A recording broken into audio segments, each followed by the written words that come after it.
আইনমন্ত্রী আনিসুল হক বলেছেন, জামাত শিবিরকে আগামীকাল বুধবারের মধ্যে নিষিদ্ধ করা হচ্ছে।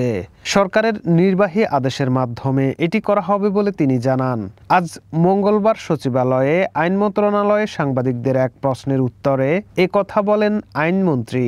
কোন প্রক্রিয়ায় এটি করা হবে তা ঠিক করতে স্বরাষ্ট্রমন্ত্রীর সঙ্গে আলোচনায় বসবেন বলেও জানান আইনমন্ত্রী। গতকাল সোমবার প্রধানমন্ত্রী শেখ হাসিনার সরকারি বাসভবন গণভবনে অনুষ্ঠিত বৈঠকে জামাত শিবিরকে নিষিদ্ধ করার সিদ্ধান্ত নেয় ক্ষমতাসীন দল আওয়ামী লীগের নেতৃত্বাধীন 14 দলীয় জোট। 14 দলীয় জোটের গতকালকের বৈঠকে উপস্থিত থাকা একাধিক সূত্র জানায়, প্রধানমন্ত্রী শেখ হাসিনা বৈঠকের শুরুতে বলেন, সাম্প্রতিক সময়ে সারা দেশে যে নাশকতা, আগুন দেয়ার ঘটনা ও পুলিশের উপর আক্রমণ হয়েছে, এর পেছনে জামাত শিবির রয়েছে। এ বিষয়ে তার কাছে গোয়েন্দা প্রতিবেদন আছে। মুক্তিযুদ্ধের চেতনা সমুন্নত রাখতে হলে তাদের বিষয়ে সিদ্ধান্ত নিতে হবে। এরপর শরিক দলের নেতারা এই বিষয়ে একে একে বক্তব্য প্রদান করেন।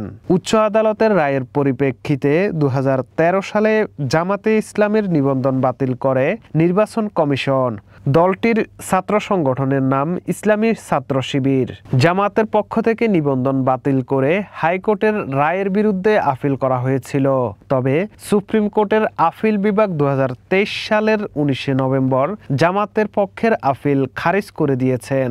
ফলে দলটির নিবন্ধন বাতিলের সিদ্ধান্ত বহাল রয়েছে।